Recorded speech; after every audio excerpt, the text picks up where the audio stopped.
Assalamu alaikum. 6 p.m. This is Radio Pakistan, the news read by Tarannum Salman. The headlines. The Prime Minister says Chinese President's Belt and Road Initiative would break barriers, connect people, integrate economies, and share prosperity.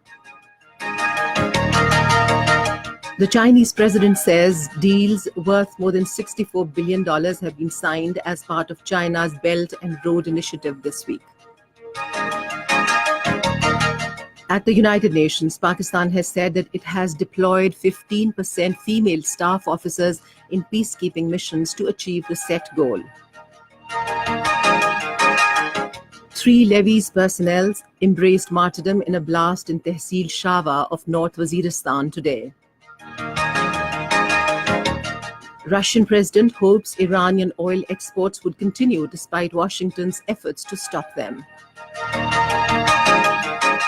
And the US president says Washington will withdraw from the International Arms Trade Treaty. And now the news in detail.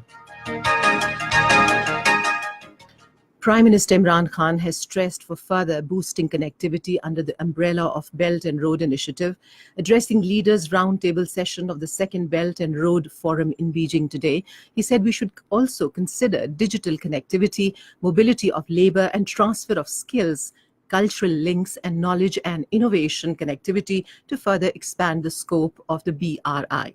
To implement these additional areas of connectivity, the Prime Minister said the BRI countries should establish a tourism corridor for cultural and tourism exchanges. They should develop programs for improving the skills of labor from labor surplus countries to assist the labor deficient countries. He said we should also create multilingual digital platforms for connecting producers, consumers, and skilled job seekers. Prime Minister Imran Khan said Pakistan is at the crossroads of important regions. He said connectivity has been part of our heritage, and the CPEC is giving it modern shape in the 21st century. Alluding to the Chinese successes, he said President Xi Jinping has given the BRI vision to break barriers, connect people, integrate economies, and share prosperity. Imran Khan said Pakistan is privileged to have been an early partner of China. He said the CPEC is not a transaction, rather it is a transformation of our society.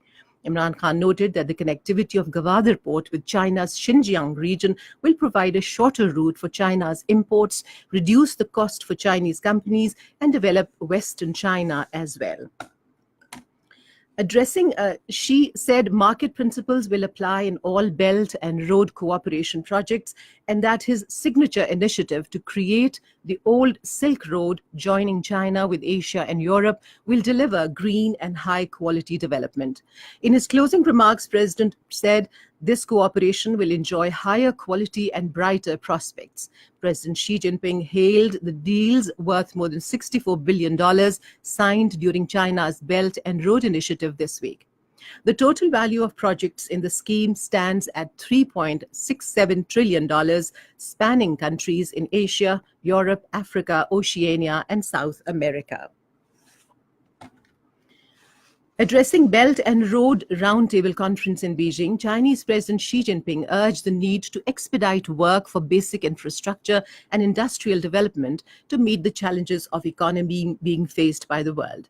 The Chinese president asked to open borders among the countries for boosting trade and to upgrade the living standards of people. He said Belt and Road Initiative is an important forum for the economic development of the entire region. The Chinese president also called for joint efforts to meet the challenges of climate change.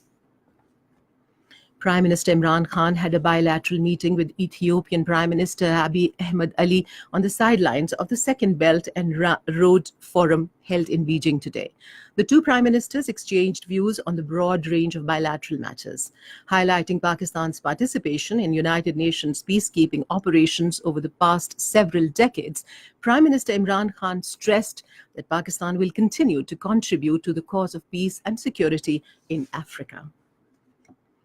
Pakistan has called for greater international efforts to address the root cause of conflicts across the world.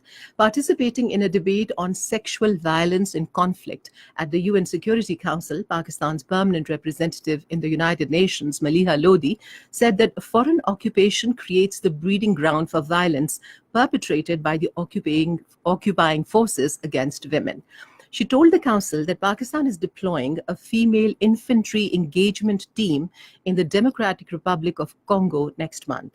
She further said that Pakistan has achieved the goal of deployment of 15% female staff officers in peacekeeping missions, thus fulfilling its responsibilities in accordance with the Uniformed Gender Parity Strategy and Security Council resolutions. This is Radio Pakistan. 3 levies personnel embraced martyrdom and 2 others were injured in a blast in Tehsil Shawa of North Waziristan district today.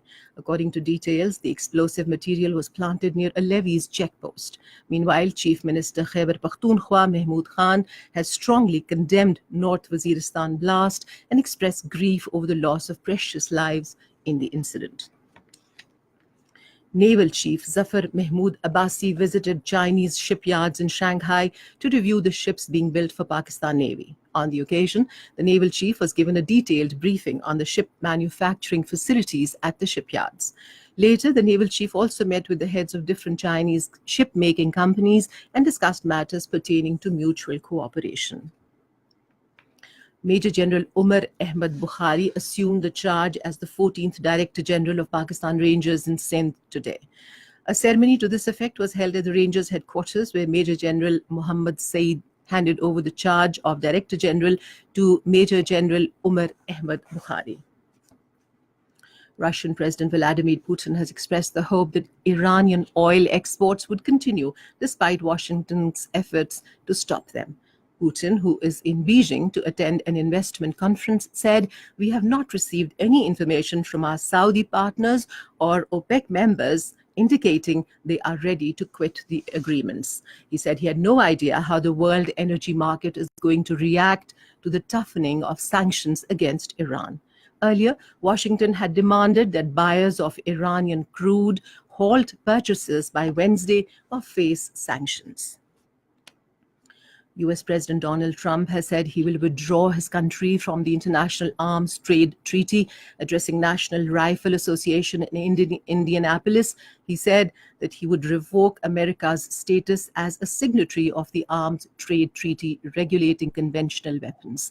The US signed the treaty in 2013 but never ratified it. Meanwhile, in a statement released after Trump's speech, White House said the treaty fails to truly address the problems of irresponsible arms transfer.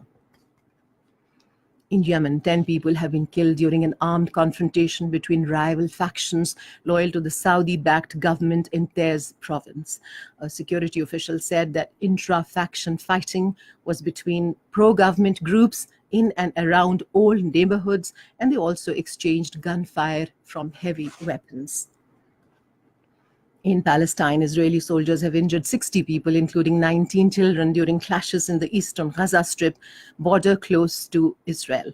A spokesman of the health ministry in Gaza said the clashes were part of weekly anti-Israel rally known as the Great March of Return, which started in late March of 2018. Pakistan's young leg spinner Shadab Khan is returning to Pakistan on Monday after consultations with world-renowned hepatitis specialist Dr. Patrick Kennedy in London. In a statement today, Pakistan Cricket Board said Shadab had been advised complete rest for 2 weeks, after which he will undergo blood tests in Lahore for clarity on his availability for the World Cup. Shadab is part of Pakistan's 15-member squad for the World Cup.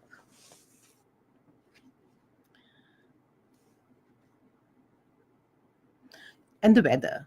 Mainly hot and dry weather is expected in most parts of the country during the next 24 hours. However, rain thunderstorm with gusty winds is expected at few places in Gilgit-Baltistan. And that is the end of the news. For more news and analyses, log on to our website, radio.gov.pk, and also watch live video streaming of our bulletins on the link facebook.com/Radio Pakistan News Official.